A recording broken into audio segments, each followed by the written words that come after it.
सहसपुर विधायक सहदेव सिंह पुंडीर की अध्यक्षता में सेलाकुई स्थित सघन फसल उत्कृष्टता केंद्र का लोकार्पण किया गया। इस दौरान मुख्य अतिथि के तौर पर मुख्यमंत्री पुष्कर सिंह धामी और वशिष्ठ अतिथि के तौर पर कैबिनेट मंत्री गणेश जोशी ने शिरकत की। मुख्यमंत्री ने इस कार्यक्रम में मौजूद सभी लोगों को शुभकामनाएं दी। साथ ही कहा कि यह केंद्र सगंध के उत्पादन में एक मिसाल बन के उभरेगा और जिन पौधों को इस केंद्र में तैयार किया जाएगा वो देश विदेश तक उत्तराखंड की छाप छोड़ने में महत्वपूर्ण भूमिका निभाएंगे।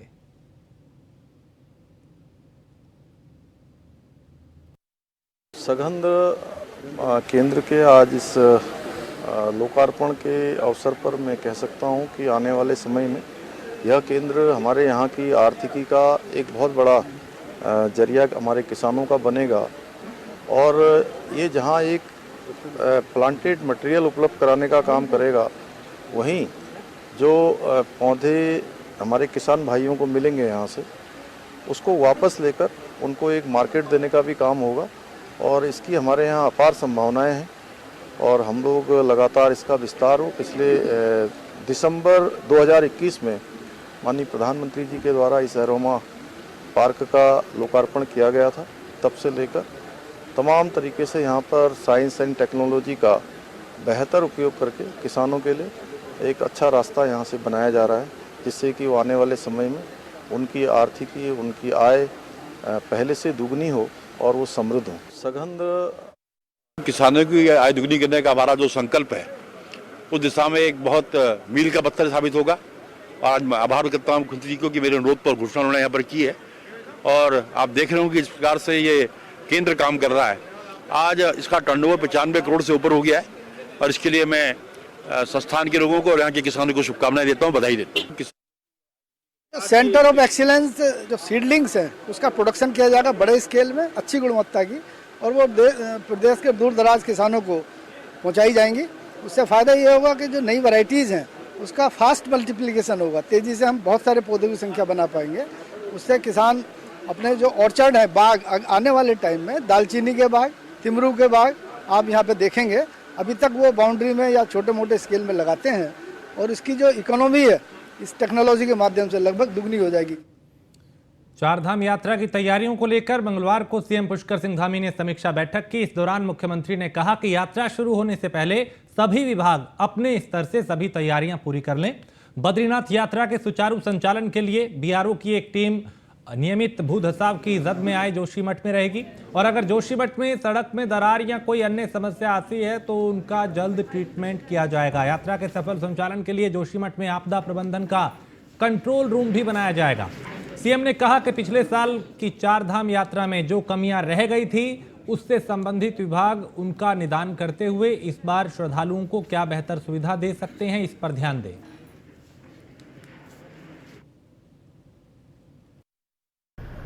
जो अनुमान है पिछले साल की यात्रा से भी ज़्यादा बड़ी यात्रा होने वाली है, इसलिए यात्रा से काफ़ी पहले हमने बैठकें शुरू कर दी हैं। जो पिछले वर्ष कुछ और जो काम होने चाहिए थे, जो और व्यवस्थाएं होनी चाहिए थी, कहीं पर जो लोगों के सुझाव आए हैं या यात्रा में जो हम लोगों ने पिछली बार कमी देखी है उसको लेकर आज सभी विभागों के साथ बैठक करी है और हमारा ये बिल्कुल पक्का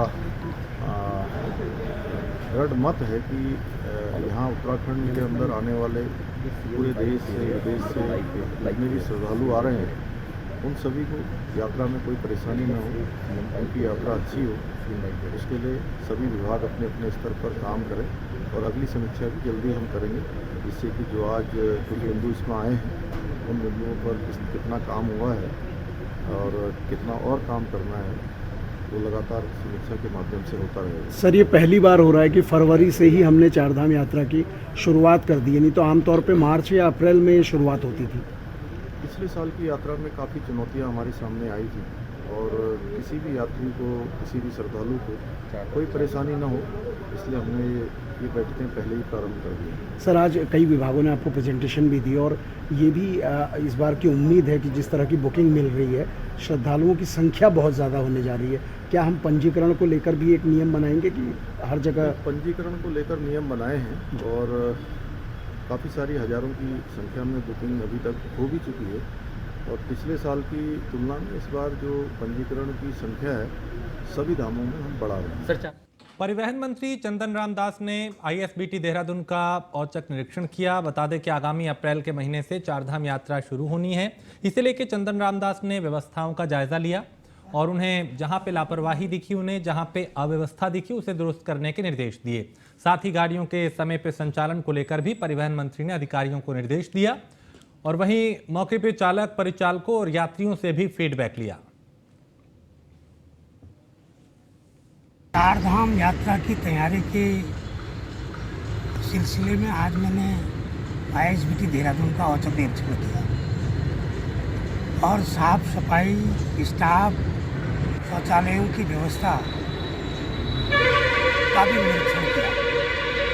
विगत माननीय मुख्यमंत्री जी और मेरे द्वारा तो समय समय पर हमने आईएसबीटी का जो निरीक्षण किया है उससे आज वहाँ सुधार देखने को मिला।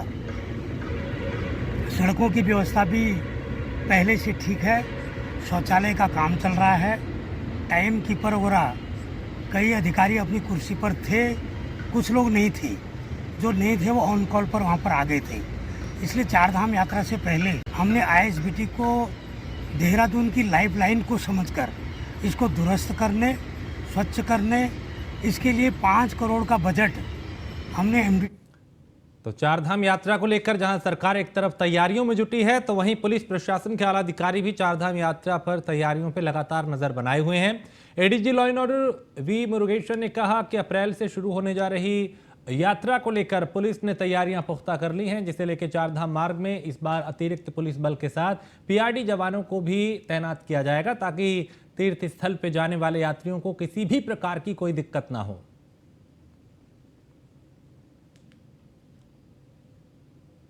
इस बार भी हमने पहले से माननीय मुख्यमंत्री जी ने कल मीटिंग भी कराया और हमारी रेंज लेवल पे भी मीटिंगें हुई है। हाँ, रेंज लेवल पे भी मीटिंग हुई है।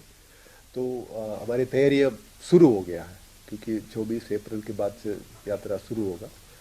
करीब 6 कंपनी पीएससी और भी civil police, traffic police, SDRF और जल पुलिस भी हम भी होंगे और उनको इस बार हम कोशिश करेंगे कि अच्छे से उसके ट्रेनिंग हो और पीआरडी के जवान को भी हमें ट्रेनिंग देके इस पे नियुक्त कराएंगे। इस बार भी हमने नेता प्रतिपक्ष यशपाल आर्य ने कहा कि बेतहाशा बढ़ रही महंगाई पर प्रदेश सरकार द्वारा जमीन की सर्किल दरों में वृद्धि का तड़का लगा के अब जमीन खरीदना और मकान बनाना आम लोगों की पहुंच से दूर होता नजर आ रहा है। सरकार कहां तो सबको छत देने का वादा कर रही थी और अब बदले हालात में एक गरीब आदमी के लिए मकान बनाने के लिए जमीन खरीदना भी मुश्किल हो रहा है। यशपाल आर्य ने कहा कि सर्किल रेट में इस वृद्धि को कहीं ना कहीं गरीबों के खिलाफ देखा जा रहा है। मध्यम वर्गीय लोगों और छोटे कर्मचारियों, व्यापारियों के साथ ये अन्याय है।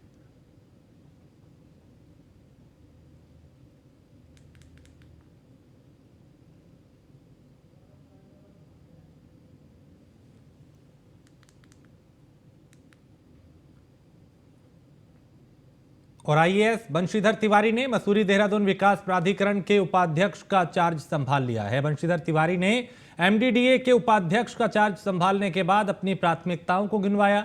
उन्होंने कहा कि अवैध निर्माण पे प्रभावी तरीके से रोकथाम करना, मानचित्र स्वीकृति प्रक्रिया के निस्तारण में तेजी लाना और कंपाउंडिंग के मैप यहां पेंडिंग है, उसके लिए वार्ड, मोहल्ले और सेक्टर में जाके हर महीने मौखिक निरीक्षण करके उसका समाधान करेंगे। और बंशीधर तिवारी से बात की न्यूज़ 1 इंडिया के विशेष संवाददाता सुदीप जैन ने। राजधानी के नए वीसी एमडीडीए श्री बंशीधर तिवारी जी ने आज चार्ज ले लिया है। आप डीजी सूचना के साथ साथ कल ही राज्य सरकार के आदेशों के बाद वीसी जैसी महत्वपूर्ण जिम्मेदारी आपको सौंपी गई। आपसे बातचीत करेंगे क्योंकि एक बड़ा विभाग है जो आवास निर्माण से लेकर पार्क और आम आदमी के लिए सुविधाएं उपलब्ध कराता है आवासीय क्षेत्र में। सर, सबसे पहले तो बहुत बहुत स्वागत और बधाई आपको इस महत्वपूर्ण जिम्मेदारी के लिए। पहला प्रश्न, क्या महत्वपूर्ण आपने आज एक पहला बड़ा फैसला जो लिया है वो क्या है? और दूसरा, टाउन प्लानिंग के क्षेत्र में विशेषकर आम आदमी को एमडीडीए मकान उपलब्ध करा सके, इस दिशा में आप लोग क्या प्रयास करने जा रहे हैं?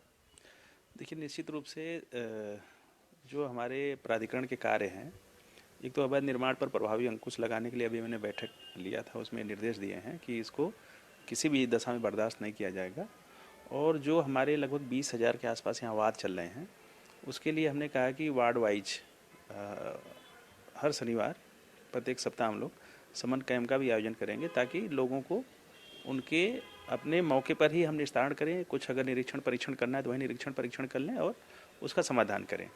तीसरा हमने ये कहा है कि जैसे ही अब बरसात का सीज़न आएगा, गर्मी के बाद बड़े पैमाने पर हम लोग वृक्षारोपण भी करेंगे, और जो पार्क और दूसरी सामुदायिक सुविधाएं विकसित करनी है उस दिशा में भी हम लोग काम करेंगे।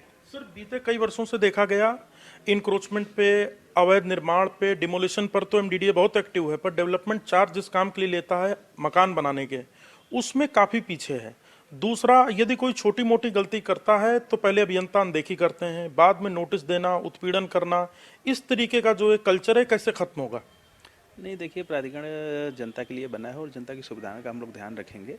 और जहाँ तक बात आवासीय परियोजनाएं की है, तो आमवाला तल्ला में हमारी 184 यूनिट हैं, उनको हम लोग रजिस्ट्रेशन ओपन करने जा रहे हैं। आज ही मैंने बोल दिया है, उसका पंजीकरण करके उसको उपलब्ध कराया जाएगा। बाकी कहाँ पर हम ज़मीन की तलाश कर रहे हैं कि कहाँ पर संभावना हो सकती है कि अगर हम रो हाउसेज ले आएँ या फ्लैट्स ले आएँ, तो उस दिशा में भी हम लोग काम करेंगे। सर, आवास आम आदमी को उपलब्ध कराना एमडीडीए के लिए चुनौती तो है ही, लेकिन ज़मीन भी उपलब्ध नहीं हो पा रही एमडीडीए को। बीते कई वर्षों पहले कुछ ज़मीन अधिग्रहित हुई थी, वो बाद में छोड़नी पड़ी, तो क्या लगता है ये बहुत आसान होगा? दूसरा, आप लोगों ने कई दफ़ा प्राइवेट लोगों को भी ऑफर दिया कि निगोशिएशन के माध्यम से, 50-50 के माध्यम से या अन्य तरीकों से, तो लोग रुचि क्यों नहीं लेते? आखिर वजह क्या है? देखिए, भूमि संयोजना नीति, लैंड पूलिंग पॉलिसी शासन ने बना रखी है, और उसके तहत हम लोग प्रयास करेंगे कि ज़मीनें लें, और जो जनता की ज़रूरतें हैं, वो चाहे रो हाउसेज हों या फ्लैट्स हैं, उनको बना करके हम लोग उपलब्ध कराएंगे।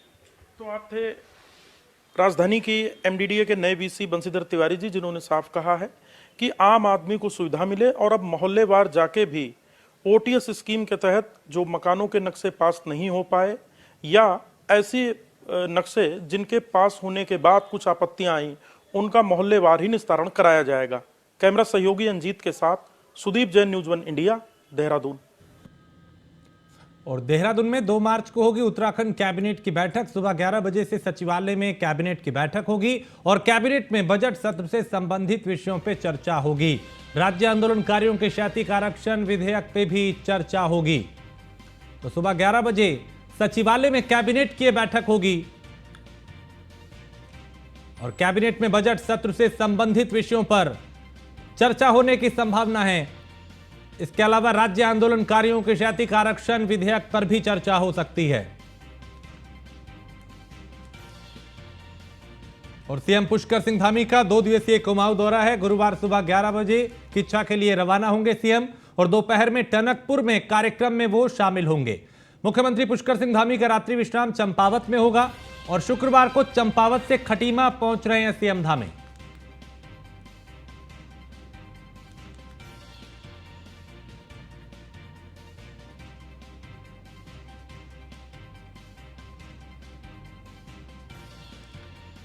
महाराष्ट्र के पूर्व राज्यपाल भगत सिंह कोश्यारी को प्रदेश सरकार ने एस्कॉर्ट के साथ वाई श्रेणी की सुरक्षा प्रदान की है। शासन ने इस संबंध में आदेश जारी कर दिया है। महाराष्ट्र के राज्यपाल के पद से त्यागपत्र देने के बाद कोश्यारी देहरादून पहुंचे, और वो डिफेंस कॉलोनी स्थित अपने आवास में रह रहे हैं। उनके उत्तराखंड लौटने के बाद गृह विभाग ने उन्हें वाई श्रेणी की सुरक्षा मुहैया कराई है।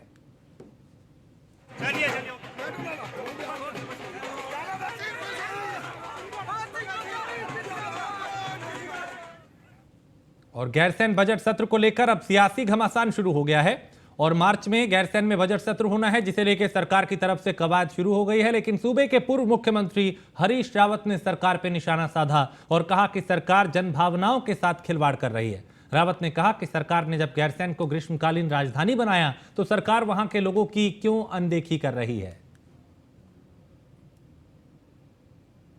देर आए, चलो दुरुस्त आए, मगर तुमने कहा कि हम यहाँ ग्रीष्मकालीन राजधानी देंगे। कहाँ है वो ग्रीष्मकालीन राजधानी? बताओ ना।